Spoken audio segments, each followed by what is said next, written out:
Gerai.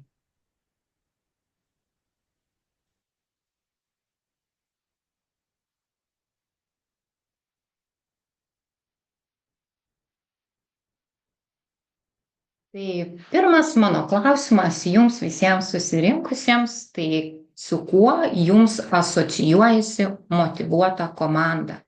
Ar metafora, ar kažkoks vaizdas, nežinau. Pasidalinkit arba garsiai pasakykit, arba užrašykit žinučių ekrane, su kuo ji jums asocijuojasi. Motyvuota komanda.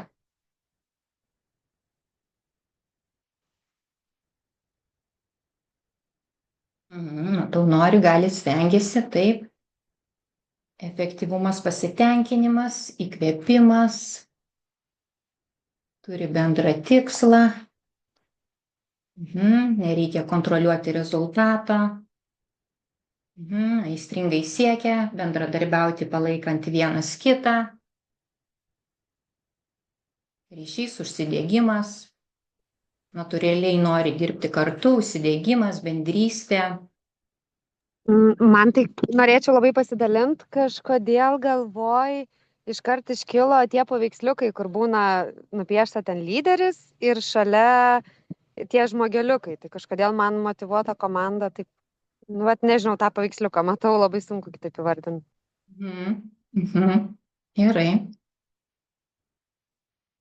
Užsidėgymas, bendrystė ir lengvume ir sunkume. Būtent.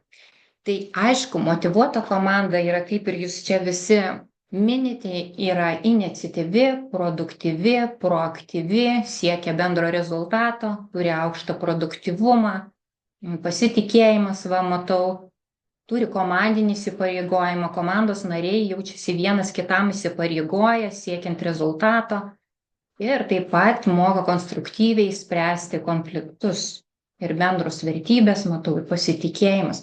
Tai būtent tai yra motyvuotos komandos apibrėžimas.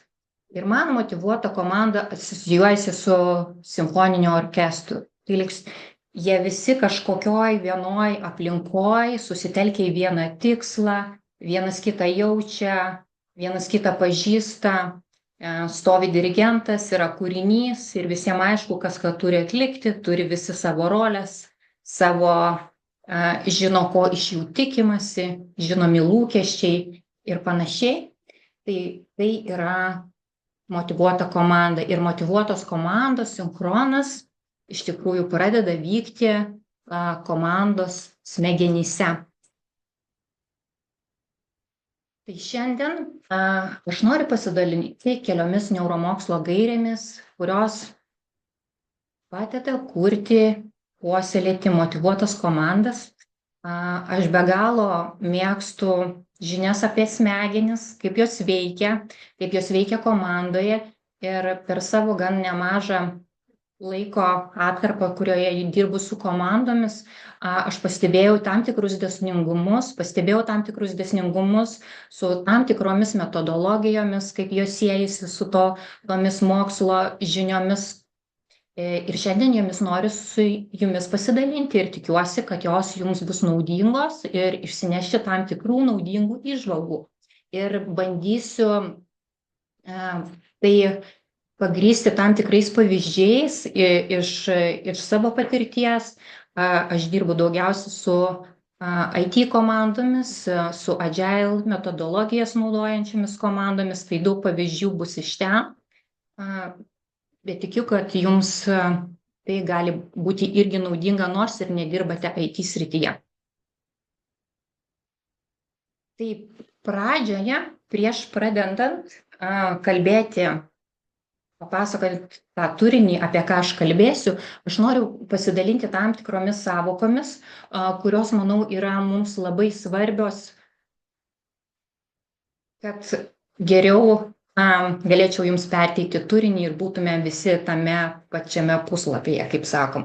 Tai visų pirma, mūsų smegenys yra toks mechanizmas, kuris nuolatos skenuoja aplinką, siekdamos išvengti pavojų arba atrasti apdovanojimą. Ir tas skenavimas vyksta mums net nejaučiant ir nežinant. Ir dažniausiai mūsų pavojai labai dažnai nėra realūs pavojai, tai gali būti menami pavojai, kurie atsiranda iš mūsų minčių, iš mūsų galvoje susikurtų istorijų. Tai kitas dalykas, kas buvo paskaitoje prieš tai turbūt jau matėte šitą dramblį ir raitelį, tai mūsų smegenys, jeigu jas labai supaprastinus, nes mūsų smegenys yra labai kompleksiškas organas ir sudėtingas, galima suskirstyti į dvi pagrindinės dalis. Tai yra emocinė, mūsų limbinė sistema. Tai emocinės mūsų smegenys yra evoliuciniu požiūriu labai senos. Tai tos emocinės smegenys yra dramblys. Ir pragmatiškosios mūsų smegenys, kurios mums leidžia numatyti ateitį, planuoti, pamatyti toli, atidėti malonumą tam, kad kažką pasiekti kažkokį tikslą. Tai čia yra mūsų mąstančios smegenys. Tai vat, matant proporcijas galima įsivaizduoti, kas turi daugiau jėgos. Raitelis yra sumanesnis, dramblys turi daugiau jėgos. Ir vėliau aš papasakosiu, kaip veikia santykis šito dramblio ir raitelio, kai mes būnam savo gyvenimiškam kontekste ir dirbam tam tikrose situacijose, susiduriam su tam tikromis situacijomis. Kitas faktas yra, kad mūsų smegenys išskiria tos vadinamus neurotransmiterius, tai oksitociną, serotoniną, dopaminą, kurie yra mūsų smegenų natūralūs apdovanojimo kokteiliukai ten tokie plakasi. Ir kai jie gerai susiplaka, mes pasidarom motyvuoti, empatiški, norintys dirbti, bendradarbiauti, siekti tikslų. Ir jeigu mes pajaučiam stresą ir pavojų, išsiskiria hormonas kortizolis, kuris mažina šitų visų gerųjų medžiagų įsisavinimą. Ir mes galim laikyti save labai racionaliomis ir logiškomis būtybėmis, bet iš tikrųjų mokslas patvirtina faktą, kad 70–80 mūsų reakcijų ir sprendimų yra būtent apspręstos mūsų emocinių smegenų ir mes tik vėliau pridedam kažkokį logišką dalyką, logišką punktą, kuris taip ir paaiškino, kodėl mes elgiamės taip, kaip elgiamės. Kitas yra smegenų neuroplastiškumas. Žinome, kad smegenys keičiasi ir auga nuo mūsų gimimo iki pat mūsų mirties. Jas labai keičiasi ir kuriasi naujos neuronų jungtys priklausomai nuo to, kas mums atsitinka, kokias patirtis mes patiriam. Ir kiekvienas stipresnis įvykis, kiekvienas išgyvenimas keičia mūsų smegenis. Ir mūsų smegenys yra neuroplastiškos ir tas yra labai gerai. Tai reiškia, mes galim keisti save. Ir jeigu yra toksai požiūris, štai aš gimiau ir toks ir būsiu, toks esu, tai gera žinia mums, kad mes tą galime pakeisti. Ir tai yra labai susijęs su augimo mąstysena, kuri svarbi siekiant tikslų. Dar kitas faktas - neuronų jungtis, kad du kartu sužadinti neuronai formuoja stipresnius ryšius, sukurdami ilgalaikesnius elgesio modelius, tai irgi svarbu suprasti. Tarkim, jeigu aš atsikeliu kiekvieną rytą ir noriu ir esu įpratusi išgerti kavos, tai mano neuronai galvoje susijungia, kad atsikelimas ir kavos išgerimas yra susiję ir aš net negalvoju, aš atsikeliu, einu kavos ir man reikia tos kavos. Ir kažkuriu momentu aš sugalvoju, kad aš nebegersiu kavos, aš atsikėlusi ryte gersiu šiltą vandenį su citrina. Tai reiškia, kad kiekvieną kartą atsikėlus ryte aš norėsiu labai kavos, bet aš sąmoningai nukreipsiu save, kad gerti tą vandenį. Ir po kiek laiko, kartojant tą veiksmą, sustiprės kitos neuronų jungtis ir tai taps įpročiu. Ir tas įprotis, kuris buvo sujungtas atsikėlimas ir kava, jisai po laiko numirs ir jo vietą ateis kitas įprotis.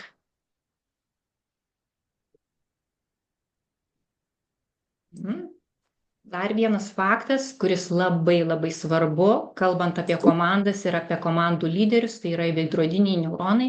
Turbūt žinote, kad mus nuo kitų žinduolių skiria mūsų ne vien tik tai ta prefrontalinė žievė, mūsų mąstančios smegenys, kurios mums duoda pranašumą, bet ir veidrodiniai neuronai, kurie mums leidžia nuskaityti kitus. Ir jie į kambarį, netgi nesąmoningai mes galime kitus nuskaityti ir žinoti, kokia nuotaika yra kambaryje.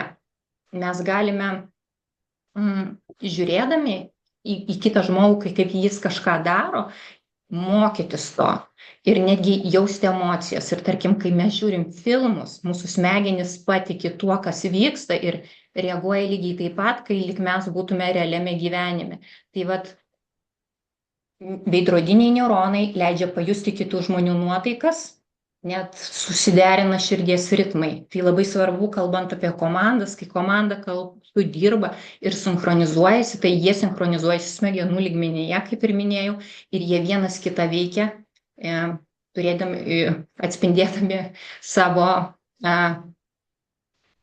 neuroreakcijas smegenyse, o ypač didelę įtaką turi lyderiai, nes jie statusu yra aukštesni ir žmonės labai nuskaito jų reakcijas. Ir jeigu lyderis ateina ramus ir susikaupęs, tai tiesiogiai veikia komandą ir komandos narius.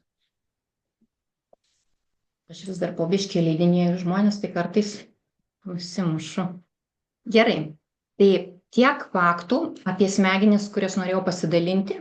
Ir dabar jau noriu nerti į tą turinį, ką aš norėsiu šiandien papasakoti. Tai kokios tos komandinės motyvacijos gairės?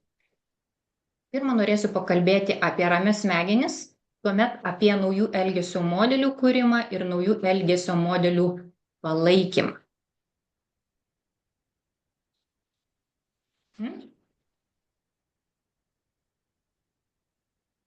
Tai kas yra tos ramios smegenys?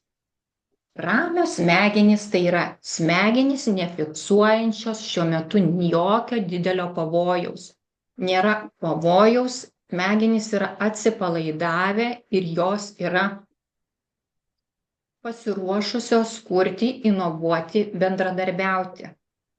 Ir jeigu tik mes pajaučiam kažkokį pavojų, realų ar sugalvotą, iš karto mūsų organizmas įskiria kortizolį ir krenta visų tų neurotransmiterių įsiskirimas į smegenis, mažėja motyvacija ir mažėja bendradarbiavimas.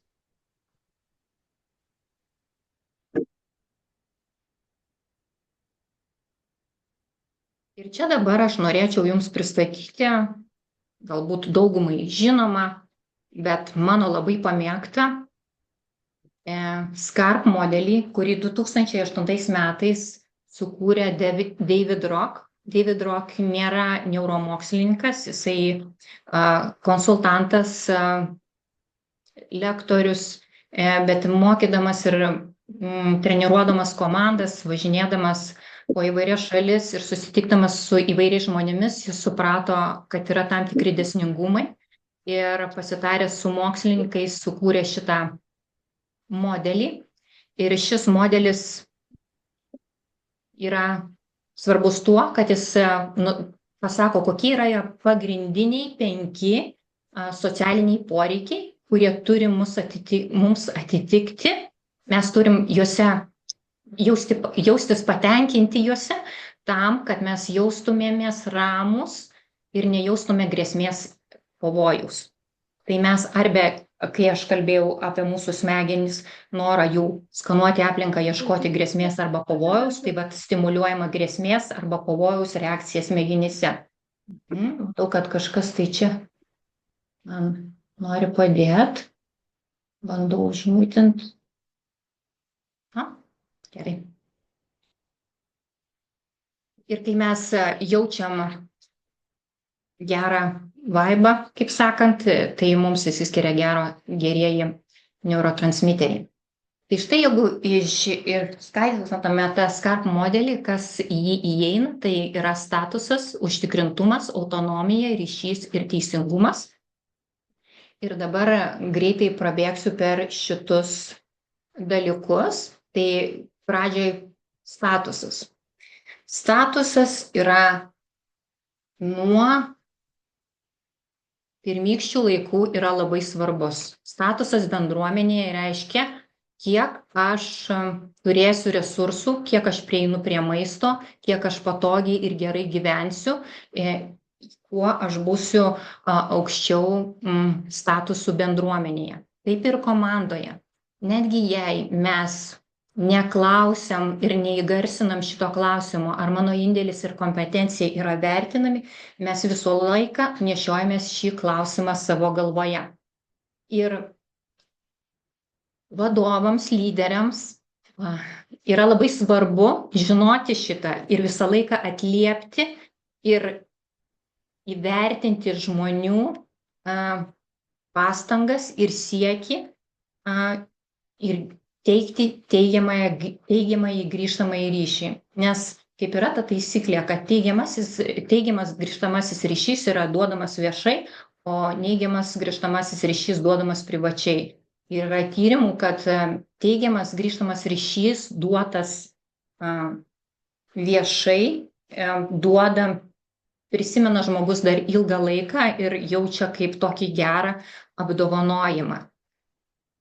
O žmonės jaučiantys statuso grėsmę, tai jaučia tokį patį neurologinį atsaką, kaip ir patirtų fizinį skausmą. Tai veikia tie patys smegenų žemėlapiai smegenyse, kaip ir jaustume fizinį skausmą. Tai yra labai svarbu pabrėžti, kokią naudą komandos narys atneša konkrečiai ir tą grįžtamąjį ryšį suteikti laiku, vat kažkas atsitiko ir mes iš karto pastebim. Dabar aš norėčiau jūsų paklausti, kada jūs jaučiat, kad jūsų statusas yra tvarkoj? Kokie požymiai, kad vat būnant komandai jūs jaučiat, kad jūsų statusas yra ok? Tai sulaukiu palaikymo.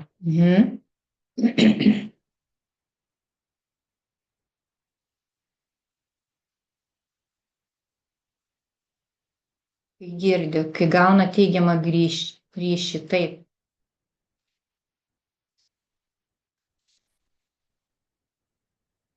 Kada leidžia imtis iniciatyvos, kai klausia nuomonės, diskutuoja, nori gyvendinti, kai susikalbam, taip, kai nori bendradarbiauti, kai pasitikė sprendimai.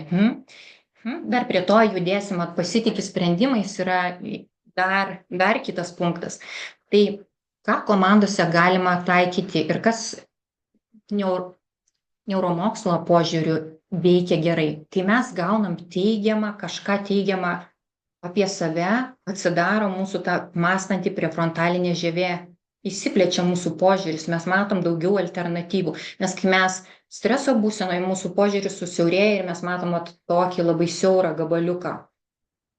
Tai komandose, tarkim, tai mes darom su komanda retrospektyvas ir pradžioje pradedam, kam tu norėtum pasakyti ačiū? Kas tau šią savaitę padėjo, ar šias 2 savaitės, kadangi mes dirbam tam tikrais sprintais, tai yra 2 savaitės arba 3.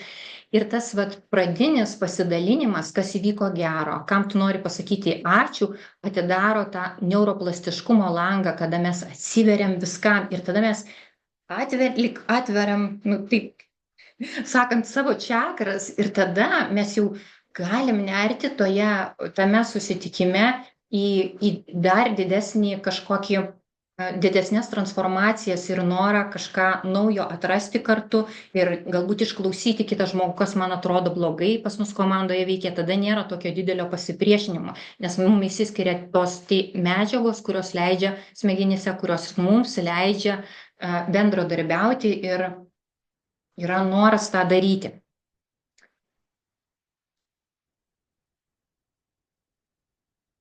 Ir štai dabar čia yra keli,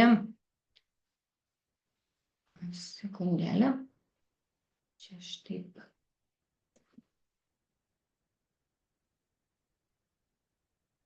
greitai prabėgsiu ir grįšiu. Tai yra statuso pripažinimo įtaka darbuotojams ir kokie yra tyrimai atlikti, kad pripažinimą pripažinti darbuotojai demonstruoja didesnį įsitraukimą ir efektyvumą kasdieninėse užduotyse, kad netgi pripažinimas, jeigu jis yra nuolatinis ir nenutrūkstamas ir savalaikis ir konkretus, netgi žmonėms mažina norą keisti poziciją ar ieškotis naujo darbo. Ir dar kitas gan įdomus dalykas, kad kompensuoja tai, kad tu negauni, tarkim, norimo savo atlyginimo, netgi tai duoda didelį pranašumą. Va, aš čia apačioj šaltiniai bus, stengsiuosi va čia surašyti apačioj, jeigu šaltinių klausit.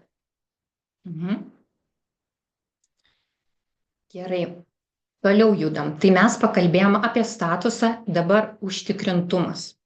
Užtikrintumas yra dar vienas iš esminių socialinių poreikių, kurios mums būtinai norisi patenkinti, tai kad jaustis saugiai. Mūsų smegenys mėgsta žinoti dalykus, tam, kad galėtų planuoti, tam, kad galėtų numatyti. Komandos nariai nori irgi žinoti, kas vyksta, tam, kad jie galėtų efektyviai dirbti kartu. Nes jeigu aš nežinau, ko iš manęs tikimasi ir nežinau, kokie prioritetai, man yra sunku. Aš kiekvieną kartą ateinu strese, nes aš žinau, kad kažkas tai gali keistis. Todėl organizacijose, kuriuose vyksta pokyčiai ir jie labai intensyviai komunikuojami, reguliariai komunikuojami, žmonės kartais atrodo, tarkim, pas mūsų organizacijoje labai komunikuojami pokyčiai ir kartais atrodo, jei vėl komunikuoja tos pokyčius, bet iš tikrųjų, jeigu nekomunikuotų, tai tikrai būtų sudėtinga, nes nekomunikuojant prasideda kiti reikalai, tada prasideda vidiniai ofiso pletkai, kas ką žino, nes smegenys nori žinoti, joms reikia informacijos. Ir dar aš čia turiu užsirašius, kad ir tyrimai tam tikri rodo, kad užtikrintumo jausmas mažina to kortizolio kiekį ir skatina dopamino išsiskyrimą. Tai reiškia, mes labiau linkę į komandinę sinchronizaciją, komandiškai dirbti. Ir tada mums labai svarbu, kaip ir minėjau, žinoti prioritetus, dažna komunikacija, kuri padeda nuraminti smegenis, atlaisvina energijos vietos uždavinių sprendimui. Mes nebeužsiemam tais reikalais, kad kas čia ką pasakė, kokios informacijos žino, kas nežino, mes užsiemam tada tuo, kuo reikia. Tai komandoje, kas yra labai svarbu, komandoje turėti komandinius susitarimus ir taisyklės, kai mes dirbam komandoje. Dažnai kyla konfliktai ir nesusipratimai, nes mes neturim taisyklių ir nežinom, kaip mes veikiam kartu. Tai mes susikuriam komandai tam tikras taisyklės pradinės ir mes sakom, štai mūsų taisyklės. Jau kai pastebim, kad kažkas nesilaiko taisyklių, mes vėl susitinkam ir kalbam. Tai ar tos taisyklės jau nebevalidžios, ar mes turim jas pakeisti, ar mes turim susirasti naujas taisyklės. Tai nuolatinis vyksta, nuolatinė taisyklių peržiūra ir už tai atsakingi dažniausiai lyderiai. Ir aišku, jeigu komanda labai sinchronizuota, tai joje veikia savireguliacijos mechanizmas, kai komandos nariai vieni kitus pataiso ir sako, čia šitas dalykas, mes norim jį įtraukti į komandinius susitarimus, nes mums svarbu, kad mes susitartume, tarkim, jeigu tu išeini atostogų, tavo visi darbai yra atiduoti, padalinti ir mes viską žinom apie viską, ties kuo tu dirbai.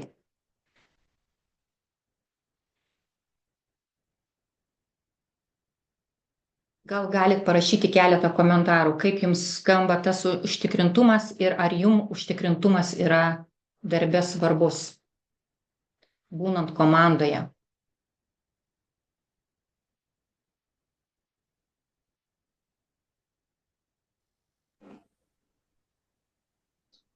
Stresas iš tikrųjų, nes ir iš tikrųjų tiesiogiai išsiskiria kortizolis.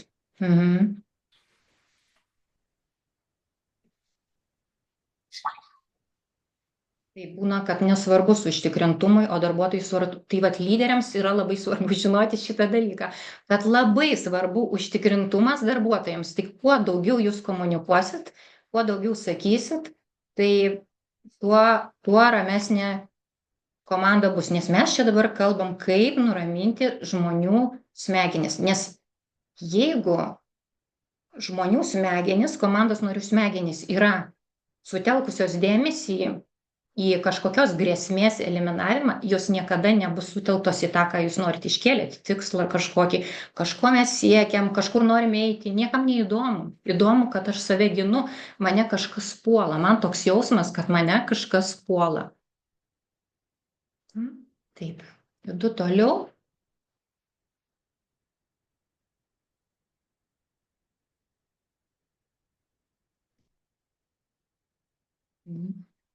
Sekundėlę, dabar čia kažkur tai Čia šiek tiek, ką rodo duomenys.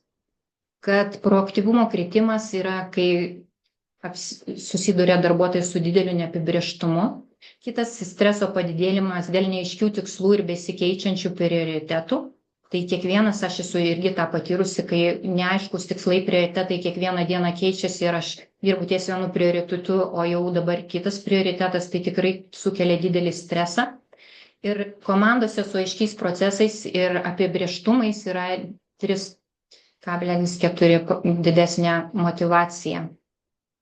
Ir geresnis efektyvumas, kurios reguliariai komunikuojami pokyčiai, nes pokyčiai iš esmės yra stresas ir grėsmė. Ir būti pakeistam yra labai didžiulė grėsmė, tai kada komunikacija vyksta, tai priimti daugiau šansų. Taigi dabar pakalbėjau apie statusą, apie užtikrintumą ir dar kitas labai svarbus dalykas yra autonomija. Autonomija yra poreikis tiesiogiai veikiantis mūsų motyvaciją. Kas žinote self-determination theory, tai kaip mes save motyvuojam teoriją, tai ten yra 3 pagrindiniai baziniai punktai, tai yra autonomija, kompetencija ir bendrumo jausmas, priklausimo jausmas. Tai autonomija ypač svarbi, nes aš jaučiuosi autonomiškai, nepriklausomai, kad galiu spręsti kažką įtakoti.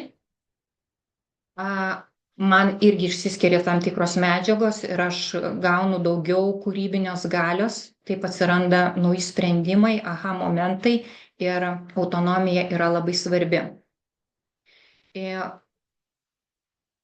Ir dar vienas dalykas, kad komandoje, kada yra autonomija pačiai komandai spręsti tam tikrus dalykus, mes žinom, kad yra ribos, kur ta autonomija prasideda ir baigėsi, bet kai komanda turi autonomiją ir komandos nariai viduj turi kažkokią autonomiją, tai netgi kada yra stresinės situacijos, autonomijos jausmo, esant autonomijai išsiskiria tam tikri neurotransmiteriai, kurie net sumažina baimės jausmą. Žmonės tampa tokie labiau bebaimiška komanda, bandyti naujas idėjas, diegti naujus procesus. Tai ką patariama autonomijos atveju, tai kad komandose leisti komandoms dirbti kaip jie nori, tarkim, lankščiai, dalį laiko iš namų, dalį laiko iš ofiso.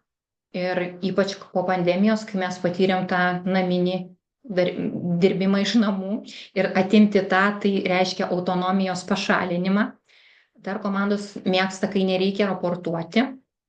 Ir, aišku, micromanagementas tas vadinamas ir nepasitikėjimas irgi labai mažina autonomiją. Bet čia yra tokie postscriptum, aišku, reikia atsižvelgti, kokio lygio yra ta komanda. Jeigu jinai tik tai pradedanti ir žmonės yra labai nauji, tai tas micromanagementas ar peržiūrimas užduočių, jis yra būtinas, aišku, bet kai komanda auga, tai labai geras dalykas leisti jai pajausti autonomiją.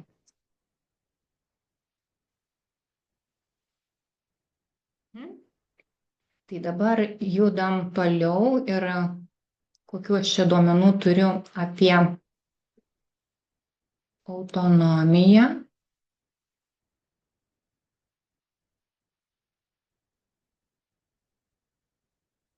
Tai autonomija, savarankiškumo jausmas. Tai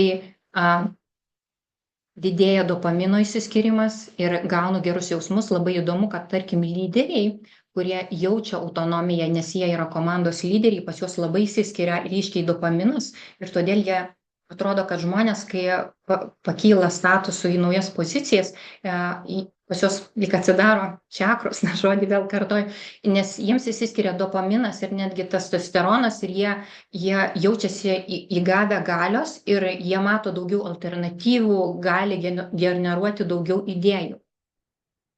Taip pat didesnis našumas. Tyrimai rodo, kad savarankiškose komandose našumas irgi didėja. Kitą aš čia ir įleidžiu ir suskaidrėm, tai tada man viskas nusimuša. Geresnis bendradarbiavimas. Savarankiškos komandos geriau dirba kartu priimdamos sprendimus ir kitas gan svarbus šių laikų faktorius tai yra mažesnis perdegimas komandose, mažiau perdegimų.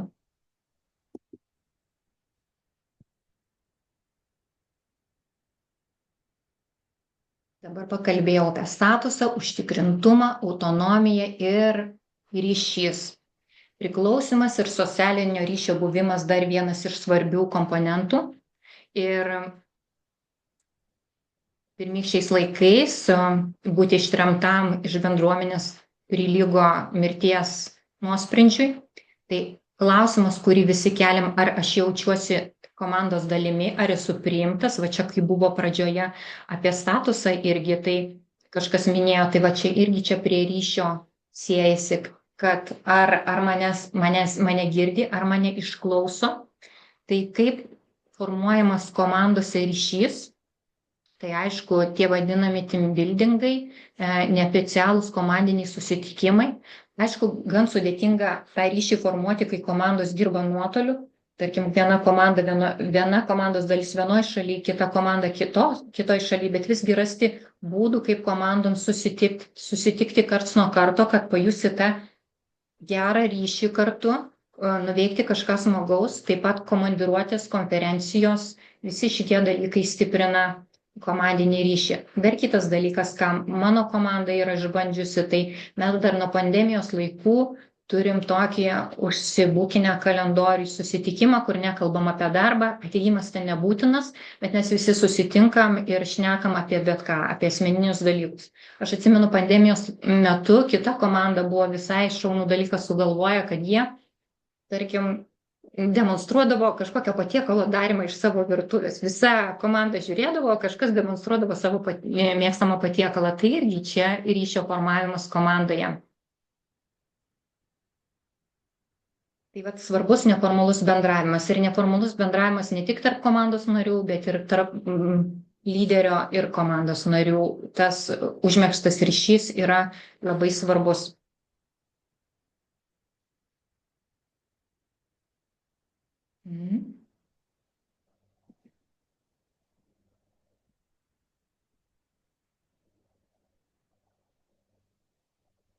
Tai priklausymas ir socialinio ryšio poreikis, oksitocinas stiprina pasitikėjimą ir empatiją ir mišriose komandų priklausymas jausmas krenta, bet, kaip minėjau, vis tiek žmonės randa būdų, kaip tą priklausymą atgaivinti ir kad be socialinio ryšio komanda yra mažiau efektyvi.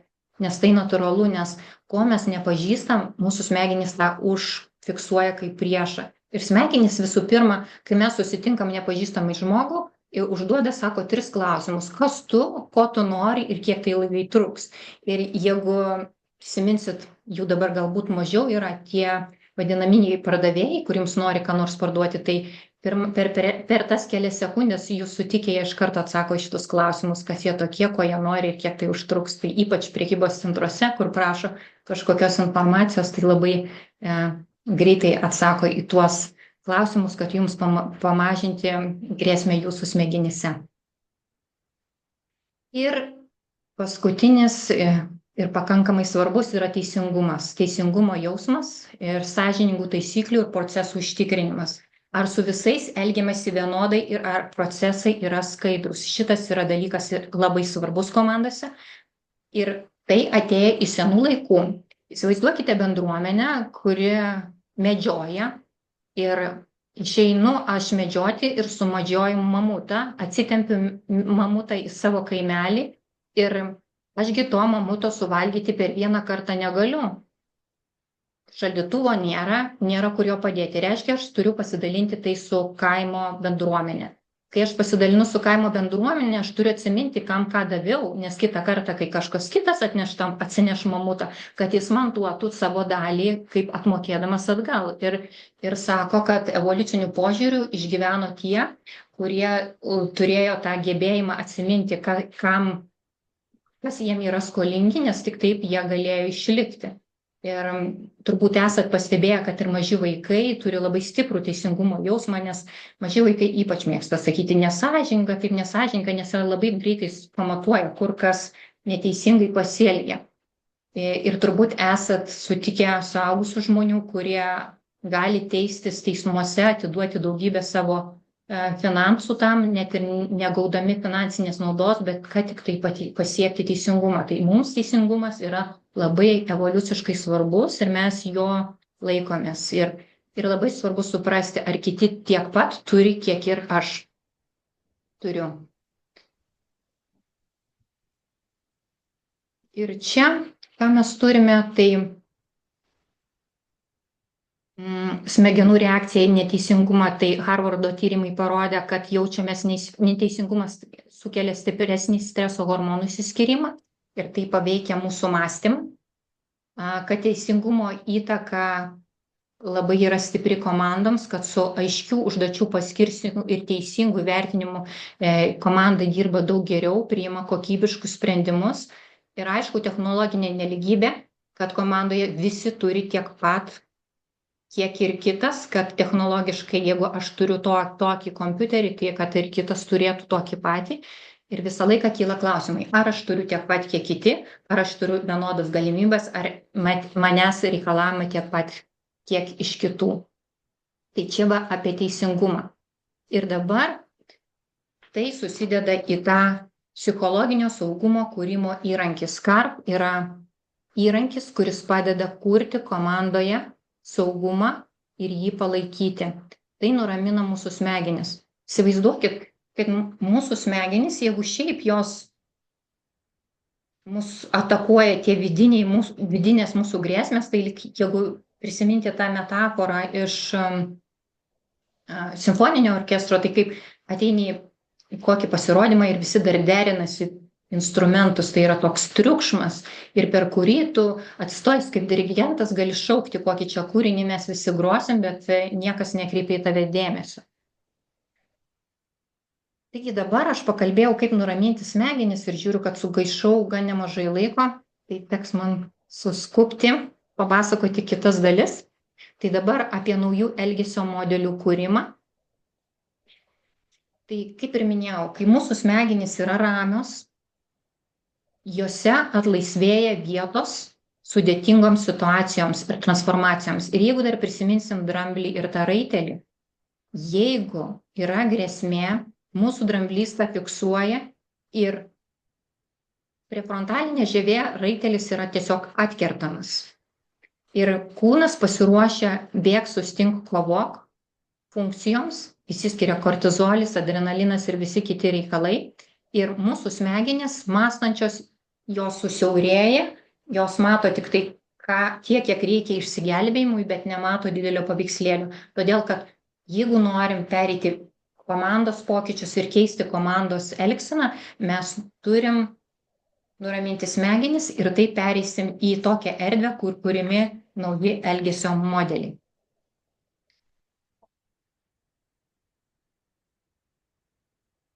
Kokias emocijas jums sukelia šita citata? Aš mėgstu mokytis, bet nekenčiu būti mokomas. Ir ką jums ji reiškia? Ar kažkaip jinai rezonuoja su jumis? Galit garsiai pasakyti arba parašykit. Žmogus, matau, autonomiškas.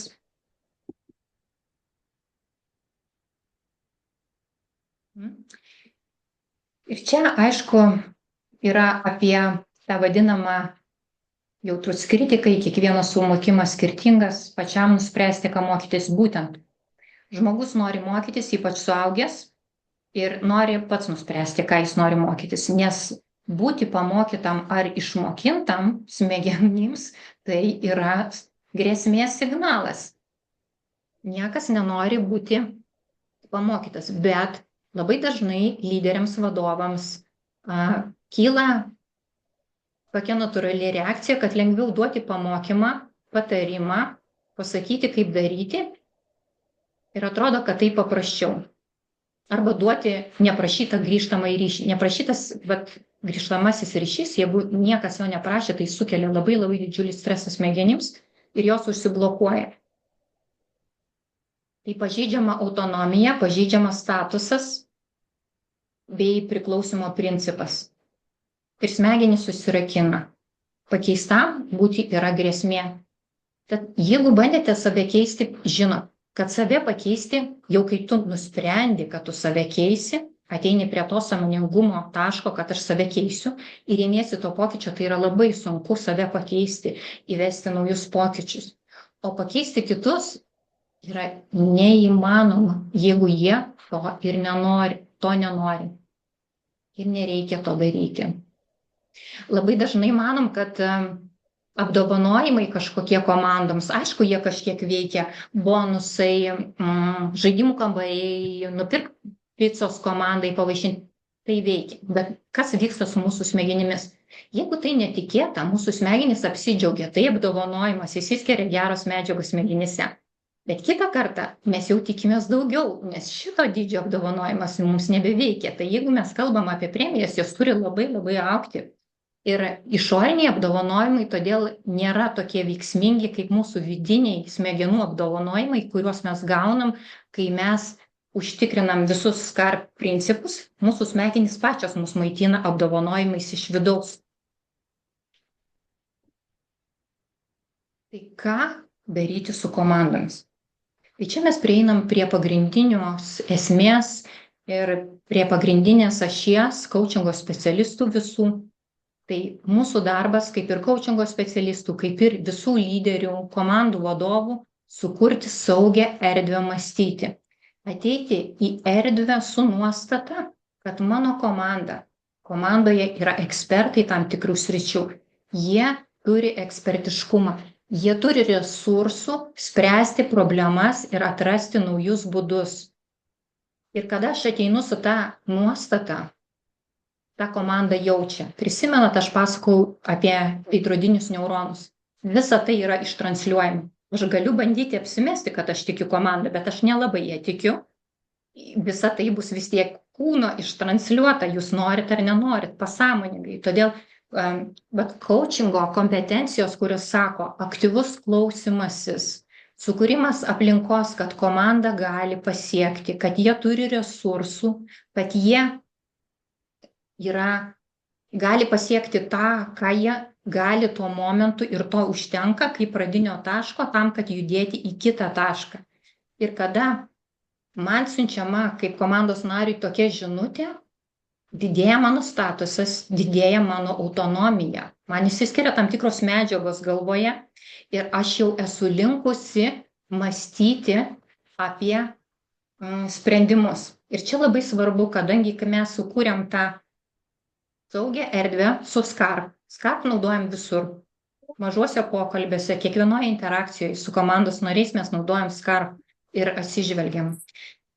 Ir čia mes bandom susitikę tam tikrose dirbtuvėse susitikime, mes bandome to nepamesti ir rasti ir sukurti saugią erdvę mąstyti.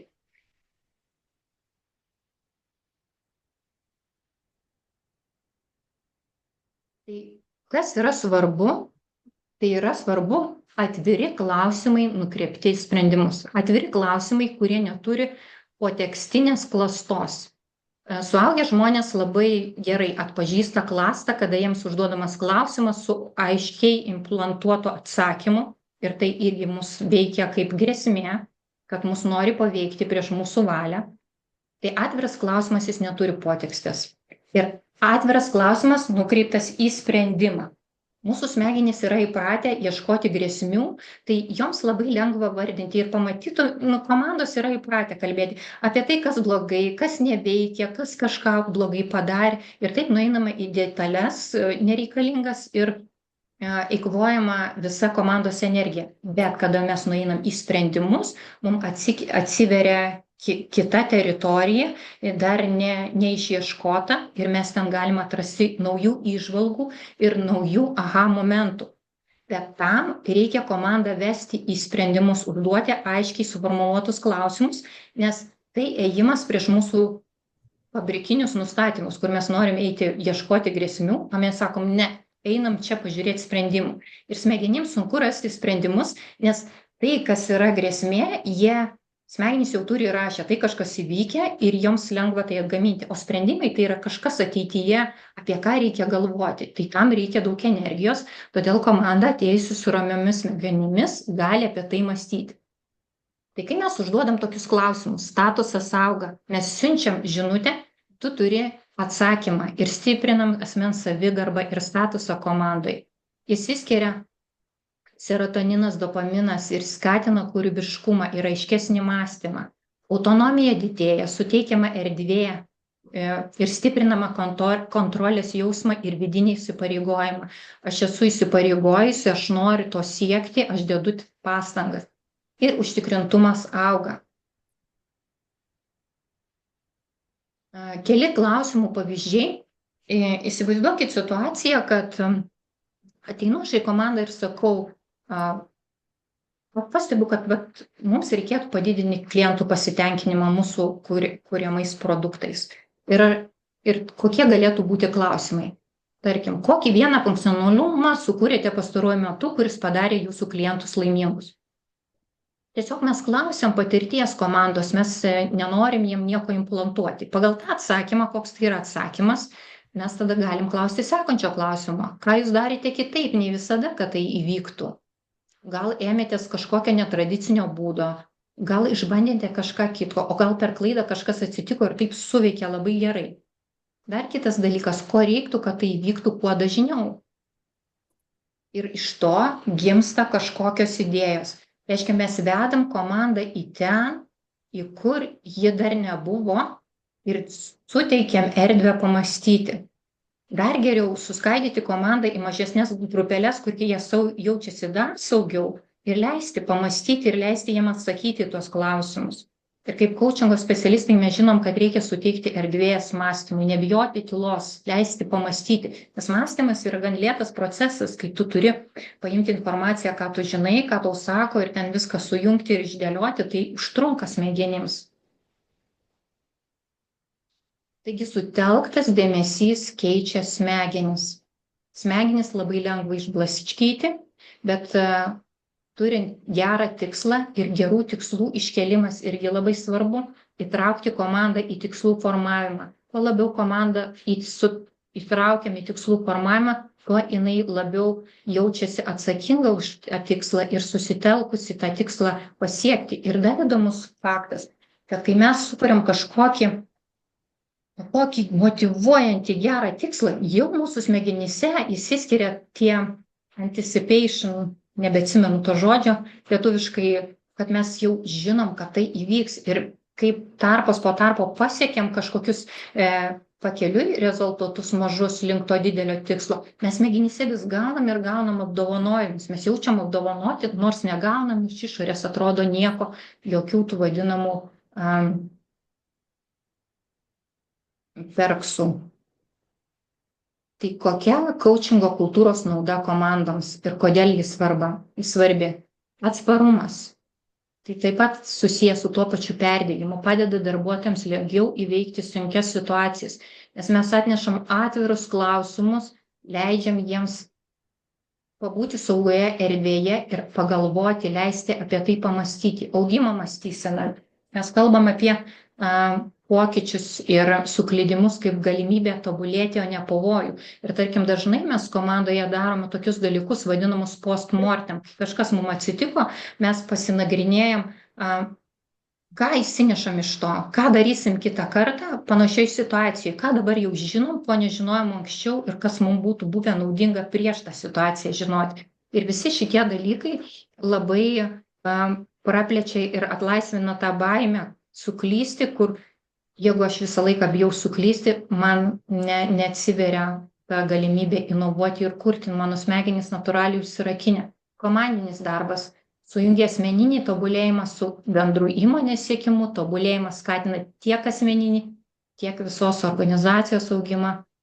Ir netgi čia padeda nuotoliu dirbantiems darbuotojams jausti, aš užmutinu Giedrę, kuri nori kalbėti kartu su manimi. Padeda jaustis nuotoliniu būdu įtrauktiems, nesvarbu, kur jie yra.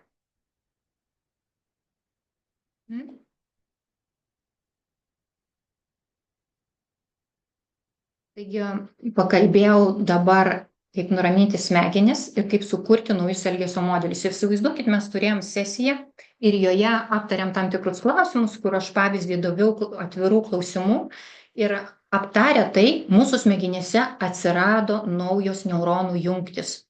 Mums kilo idėjų, aha momentų, susikūrė naujos idėjos ir mes norim eiti link jų įgyvendinimo. Ir kaip dažnai būna, kad su komanda kažkas, su kuri visi entuziastingai kažką padarė, kitą dieną visi ateina kaip nauji. Nieko neatsimena, lyg niekur nieko nebuvo.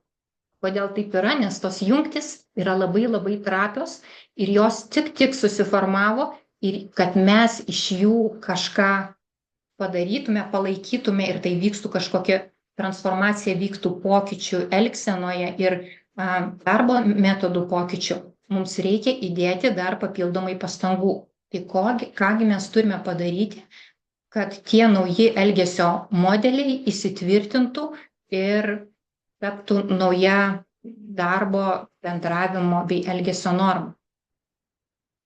Tai čia yra labai svarbu nepraleisti tokio punkto kaip per komandinis įsipareigojimas. Po kiekvienos sesijos leidžiam komandai susidėlioti tam tikrus veiksmus, ką jie mano reikia padaryti tam, kad tam tikrą tikslą, tam tikrą iškeltą iššūkį pagerinti kažką, įsikelia visi savo tikslus, išmatuojamus ir į veiksmą orientuotus tikslus. Vėliau klausim, kas kokį tikslą norėtų pasiimti ir būti atsakingas, nes jeigu nei vienas nebus atsakingas už tikslą, kas juos padarys. Kartais būna tikslai, kurie lieka nepaimti ir, tarkim, niekas nenori įsipareigoti. Tada geras klausimas yra paklausti, tai gal šitas tikslas yra neaiškus, jis yra per didelis, gal jis reikia skaidyti į mažesnius tiksliukus ir tuomet jie bus tokie geresni įsisavinimui ir vykdymui komandos. Vėliau yra svarbu dar aptarti, kada mes tikimės, kad tie žingsniai būtų pabandyti. Tarkim, jeigu kalbant apie Agile, Scrum, tai kadangi mes dirbam sprintais, tai labai dažnai mes po retrospektyvų pasakom, kad čia mes apsibrėžiam, kad turim kitą sprintą pabandyti šitą ir šitą ir šitą ir mes bandysim kitą sprintą ir žiūrėsim, ar tai veikia. Po kito sprinto mes vėl grįžtam į retrospektyvą ir sakom, praeitą kartą mes nutarėm, kad darysim tokį ir tokį pakeitimą. Kaip sekėsi? Jeigu jis veikia, mes tęsiam toliau ir dirbam su tuo elgesio norma ar kažkokiu pakeitimu toliau, bet jeigu jis neveikia, mes jį atidedam. Taip įsiaiškindami, kokie tikslai, kokie veikia, kokie neveikia. Ir dar labai geras įsipareigojimas mažose grupelėse. Kada įsipareigojimas mažose grupelėse komandai, tada jaučiasi vieni atsakingi kitiems priminti, kad mes turim padaryti tam tikrus dalykus. Ir netgi, pavyzdžiui, mokymai yra mokymų programos, tai tarp programos modulių tie įsipareigojimai atlikti, susitikti su kopartneriu ir aptarti yra labai naudingi, nes tai motyvuoja kažką padaryti iki kito karto. Judant toliau, tai labai naudinga turėti reguliarius pasikartojančius kalendoriuje susitikimus, kurie taip įkalti pleištukai kalendoriuje, kad mes susitinkam ir aptariam savo darbą, savo progresą, kaip mums sekasi. Ir to aptarimo metu mes aiškinamės, kaip mums sekasi po kažkiek laiko. Ir kai mes, kaip ir minėjau, po truputį pasiekėm savo tikslus, po truputėlį, mes artėjam link to teigiamo rezultato. Mūsų smegenys irgi išskiria mums apdovanojimą, mūsų apdovanoja iš vidaus. Tai ir aptariant, kas mums sekasi, kas nesiseka, ir priimant, kas nesiseka, kodėl, be smerkimo, bet tiesiog ieškant, nukreipiant savo klausimus ir savo požiūrį į sprendimus, ne į kaltinimus, mūsų smegenyse įsitvirtina nauji įpročiai, nauji modeliai, stiprėja augimo mąstysena, kuri nebando savęs apginti, o supranta, kad tai augimo procesas padaryti tam tikras klaidas. Taigi naujų elgesio modelių palaikymas yra svarbus, formuojant tvirtesnius nervinius ryšius ir tampa natūralia darbo dalimi. Ir visa tai apjungia tam tikros metodologijos ir ypač coachingo kompetencijos. Ir aš, kadangi esu coachingo fanė, tai manau, kad visi vadovai, lyderiai turėtų turėti tą kompetenciją savo krepšelyje. Ir pačiai apibendrinant, apie ką kalbėjau šiandien, tai kad nuraminam smegenis ir vadovaujamės SCAR principais, kai mūsų smegenys ramios, tai kuriasi nauji elgesio modeliai. Kai mes sukuriam naujus elgesio modelius, mums juos reikia sustiprinti, sutvirtinti, nes tie nauji keliukai, kurie nusitęsia mūsų tokios puikios tokių dirbtuvių ar susitikimų metu, jie turi būti sutvirtinti ir mes turim dėti pastangų, kad juos sutvirtinti. Ir tada taip mes palaikom naujus elgesio modelius. Ir kaip Einšteinas yra pasakęs, kad tai, ką mūsų protas naujo pastebėjo, sukūrė, mes jau nebegrįžtam atgal į buvusį protą. Mes kiekvieną kartą vis plečiam ir plečiam ir plečiam savo supratimą, mūsų smegenyse vis kūrėsi naujos jungtis ir nauji smegenų žemėlapiai. Todėl, kai sutinkat žmogų kitą dieną, nesitikėkit, kad čia yra tas pats žmogus, priklausomai nuo to, kas jam atsitiko, jis savo smegenyse tikrai yra pasikeitęs, nors iš išorės gali atrodyti lygiai toks pat, koks ir vakar. Tai pačiai pabaigai palinkėjimas lyderiams, kas jūs bebūtumėt, komandų vadovai, šiaip lyderiai, komandos coachai, žmonės būrintis aplink save žmonės, kitus žmonės. Tai kad lyderiai yra motivacijos, komandinės motivacijos architektai, ne kontrolieriai, architektai, kurie kuria terpę, kurie komandoje auga potencialas ir narių užsidegimas. Kiti esminiai įrankiai, kaip minėjau, tai yra SCAR principų taikymas ir coachingo metodika. Tai yra gan pagrindiniai įrankiai, aišku, tų įrankių yra begalės, bet mano dabartiniu supratimu tai yra labai svarbus įrankiai. Ir kitas dalykas, pradžios taškas, pirmas žingsnis yra visuomet nuo lyderio vidinės savireguliacijos.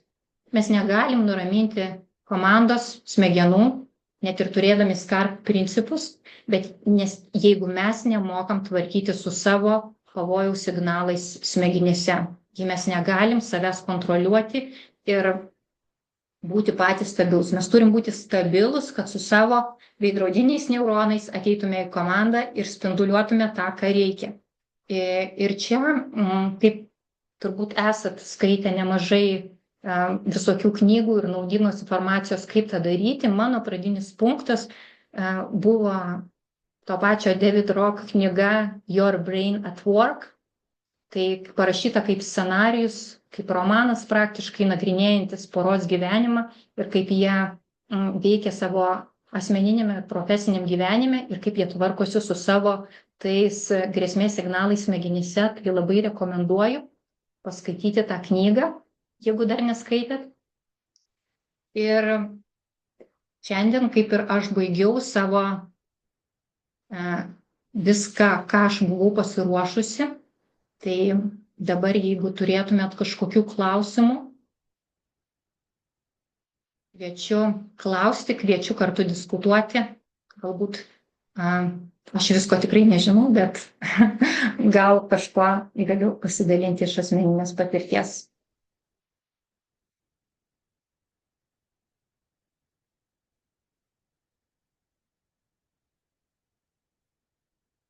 Kaip laikotės?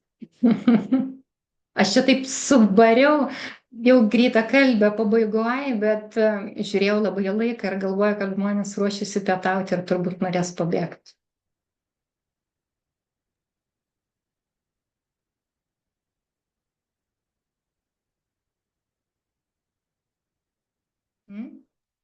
Ar turėtumėt kažkokių klausimų arba įžvalgų? Gal tada parašykit man į čatą, kokia buvo svarbiausia įžvalga, ką jūs šiandien įsinešėt.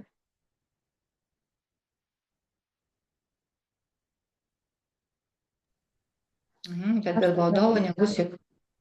Prašau. Norėjau paklausti, dabar, kaip kalbat, be vadovo, niekas nebus ir visa kita, bet jeigu jis toks, sakykime, vidinis kaučas, ir komanda jau per softinius pokalbius, per komandos sesijas nuramini ir paruoši, kaip nuraminti vadovą ar savininką ir paruošti tam pokyčiui, kad jisai tą išlaikytų visas tas 5, kaip jūs sakėt, sritis. Aš jau manau, kad čia yra irgi darbas su vadovu, tai yra tos vadinamos turbūt asmeninės coachingo sesijos ir čia ėjimas link vadovo sąmoningumo ir supratimo, kaip jisai jaučiasi savyje ir ką jis gali padaryti, kad jis save nuramintų. Tai net vieno atsakymo, kažkokio patarimo čia negalim duoti, nes kiekvienas žmogus yra visiškai kita ekosistema, kaip sakant, ir net negali kažko aiškaus patarti. Aš tik sakyčiau, kalbėjimas coachingo sesijos, jeigu žmogus yra nusiteikęs keistis ir jis nori įdėti indėlį į tai. Tai aš manau, tame įmanoma. Ačiū. Skaitau, kas čia veidrodiniai neuronai, nuraminti protą, smegenys apdovanoja procese. Toksiški darbuotojai. Taip, su toksiškais darbuotojais irgi yra įdomus, nes, tarkim, net ir vienas toksiškas darbuotojas, kad ir kokia būtų rami komanda, kai jis ateina į kambarį, visų smegenys nueina į gynybinį procesą. Jau taip yra. Ir jeigu jie jaučia grėsmę, tai komanda negalės labai pilnu potencialu inovuoti. Tai ką daryti su tais toksiškais darbuotojais, tai aš manau, įvairiai elgiamasi su jais. Galbūt jisai ne savo aplinkoje. Kodėl jis toksiškas? Reikia, kokie poreikiai jo nepatenkinti, kad jis yra toksiškas. Kažko jam reikia žmogui. Kažkas yra nepatenkinta. Ir savo patirties galiu pasakyti, kad toks gan drastiškesnis būdas, tai eliminuojamas toks narys iš komandos. Jis perkeliamas kažkur kitur, kuris galbūt prigyja, nes, pavyzdžiui, kažkokie poreikiai nebuvo patenkinti. Jis kažko neatrado šitoj komandoje ir tada jisai maištauja. Jis blogai jaučiasi viduj.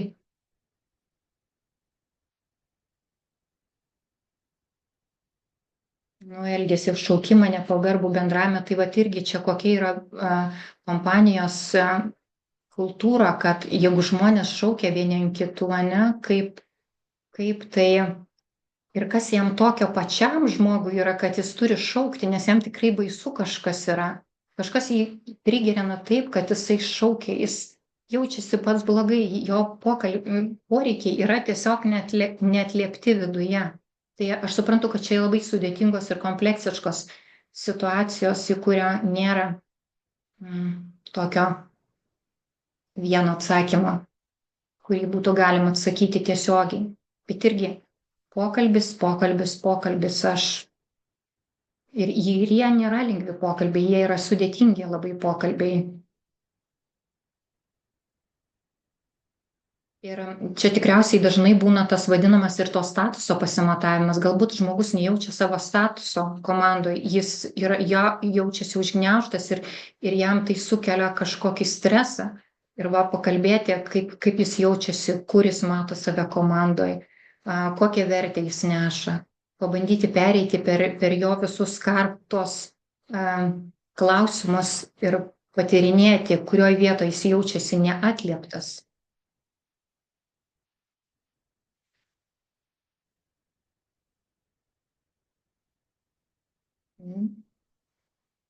Ar verta tuomet pirmiausia pokyčius aptarti su toksišku žmogum prieš pristatant komandai, ką turėtų, be abejonės, visų pirma, reikia asmeniškai kalbėti, nes jeigu jūs išstatysite tą žmogų prieš komandą, tai čia linčo teismas ir tas žmogus eis į gynybinę poziciją, nebent jūs jį norit miesto aikštėje nuteisti. Nes jeigu siekit kažkokio pozityvaus rezultato, tai tikrai reikia asmeninių pokalbių ir tokių dar ne vieno pokalbio, kad prisibelsti kito žmogaus vidaus, nes jie dažnai būna užsidarę po savo kiautų ir nieko neprisileidžia. Arba kaip tik nori išplėsti.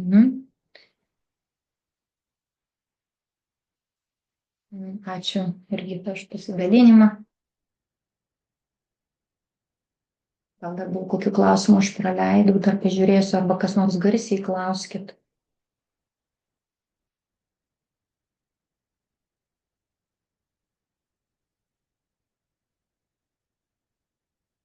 Apie šio modelio taikymą darbe, tai aš pasakau, galit pasiskaityti tą David Rock Your Brain at Work knyga. Ji tikrai labai man daug taškų sudėjo savo laiku ir atvėrė norą skaityti ir domėtis daugiau apie mūsų smegenų veiklą, aplamai kaip mes veikiam, kaip žmonės, kaip bendraujam.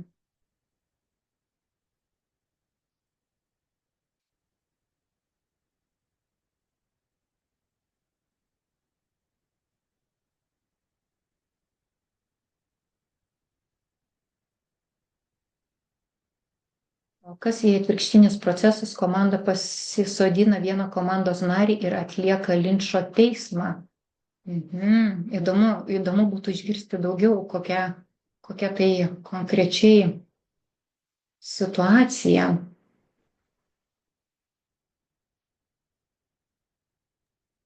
Neringa, šiek tiek pakomentuosiu, kadangi mano klausimas. Komanda tiesiog tikslu išsiaiškinti, kaip dirba tas komandos narys ir tarsi prašydama to žmogaus komandos nario atsiskaitimo arba ataskaitos už atliktus darbus, kai darbai yra atlikti, viskas yra padaryta, bet kažkoks dar yra užslėptas komandos narių motyvas, dėl ko jie klausinėja. Ir tas diskusijai tas yra jaučiama ir toks jausmas, kad vyksta kažkoks savotiškai susidorojimas su to vienu žmogumi. Negaliu pasakyti, kad tikrai taip, ar ne, čia tik tai spėjimai, bet toks jausmas, kad tas išsikvietimas pokalbiui komandos, man vien tas sustatymas, ar ne, kad 4-5 nariai priešais vieną, jau yra toks ne visai sąžininga pozicija. Ir tas toks ginčas, net ne ginčas, čia atsiprašau, toks klausinėjimas apie tai, kažkoks toks savotiškai kaip tardymas gaunasi ir tada kaip tokiam komandos nariui jaustis toje komandoje, nes iš esmės jis tampa tokiu outsideriu, net jeigu ir nėra nieko blogo padaręs, ta prasme, bet matyt, komanda yra kažkur susimokiusi ir susitarusi, kad dabar reikia tai pasielgti.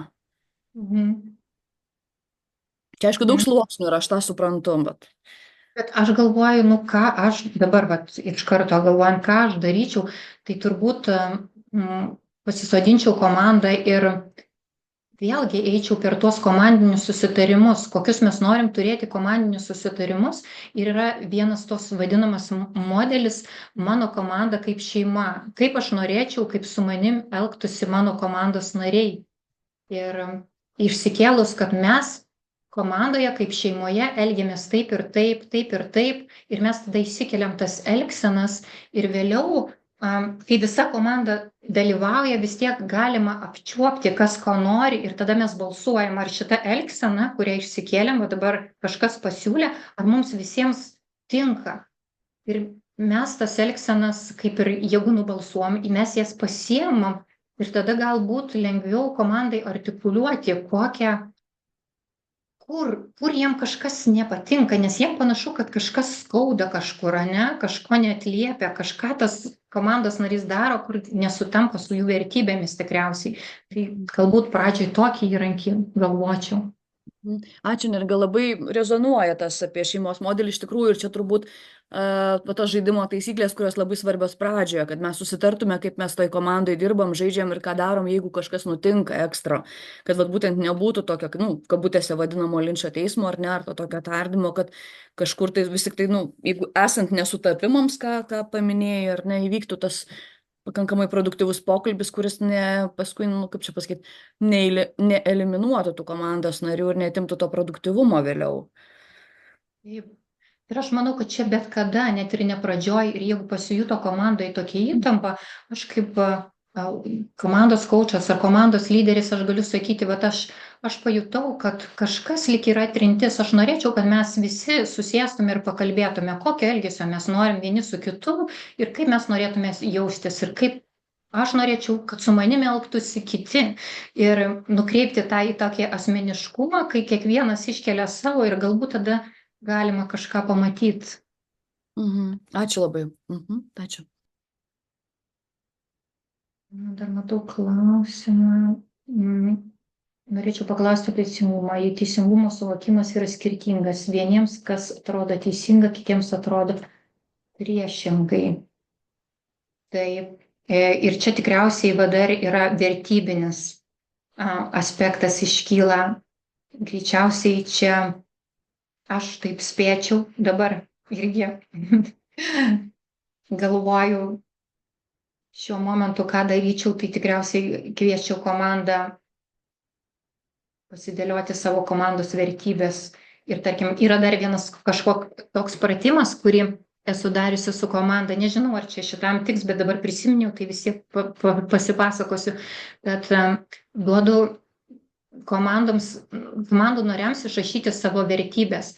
Kadangi žmonėms labai sunku tas vertybės sugalvoti, kas čia ta vertybė, iškart šokas. Tai aš buvau atspausdinus didžiulius sąrašus visokių vertybių. Ir internete paieškoję tikrai rasite vertybių sąrašai. Ir tada liepiu išbraukti tie, kurie netinka, tada dar išbraukti dar ir kur lieka tik tai kokios 5-6 vertybės. Ir tada kiekvieną komandos narį prašau surašyti ant lapo ir nežinau, ar tai virtuali erdvė, ar tai fizinė erdvė, ir tada mes suklijuojam tuos lapus ir tada kviečiu kiekvieną komandos narį pristatyti savo vertybės ir šiek tiek papasakoti apie jas plačiau. Ir kai jie papasakoja apie tas vertybės, tada klausiu, kur matot panašumų. Ir tada komandos nariai pradeda matyti, kad ir pas tave tokia vertybė, ir aš turiu tokią vertybę, ir aš turiu tokią vertybę, ir tada mes susijungiam. Bet aš nežinau, čia turbūt net sakiau to teisingumo klausimo, bet vėlgi čia kalbėjimasi, bet aš spėčiau, kad čia vertybiniai neatitikimai komandoje yra. Kas yra teisinga, kas neteisinga. Man irgi, jeigu galiu jau žodžiu klausti apie tuos, kas teisinga, neteisinga, tiesiog pati per savo komandos prizmę pasižiūrėjau, kad pas vienus yra vienokios užduotis, pas kitus yra kitokios ir vieniems reikia naujo kompiuterio, o kitam reikia gal naujo stalo, aš taip grubiai čia žinot. Ir ta prasme, va čia šitoj vietoj, kur tas teisingumas gali atsirasti, arba vieni daro kažkokius mažiau kūrybiškus darbus, o kiti turi labiau techninius darbus atlikti, nors liktai tikslas susitartas ir kokybiškai viskas turėtų nueiti į bendrą katilą ir ten gautis kažkoks bendras produktas. Tai kilo čia irgi man pačiai tokių minčių, kaip čia tas teisingumas turėtų vykti, bet ko gero irgi per pokalbį ir tarimąsi pačioje komandoje išsigryninant, kas teisinga kiekvienam bendrai šituo atveju. Taip, ir aš galvočiau, galbūt čia galima būtų taip šiek tiek, jeigu komandoje aptariam rolės ir kas mano roliai priklauso ir kas mano atsakomybei, tai galbūt kokie man reikalingi darbui įrankiai, kurių man būtinai reikia. Ir komanda, jeigu iškomunikuoti, žiūrėkit, mes negalim visiems kažko nupirkti vienodai, bet mes žinom, kad mūsų komanda turi padaryti rezultatą ir mes turim sugalvoti, vat, tas žmogus, kuris su kažkuo dirba, jam vat, to reikia, tam to ir būti tuo labai, kaip sakyt, skaidriai, kad tas vyktų kiek tai įmanoma. Ir galbūt tai žmonės tą aptars viešai, nežinau. Aišku, visko gali būti, bet irgi tai kaip būdas.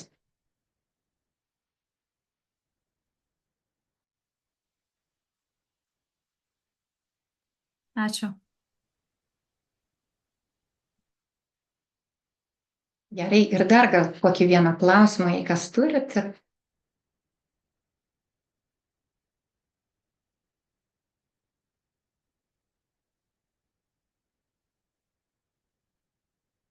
Nebegirdžiu daugiau klausimų, tai ačiū labai ir kviečiu toliau tęsti savo kelionę ICF savaitėje, dalyvauti, semti žinių ir iki kitų kartų tuomet. Ačiū labai. Prašom.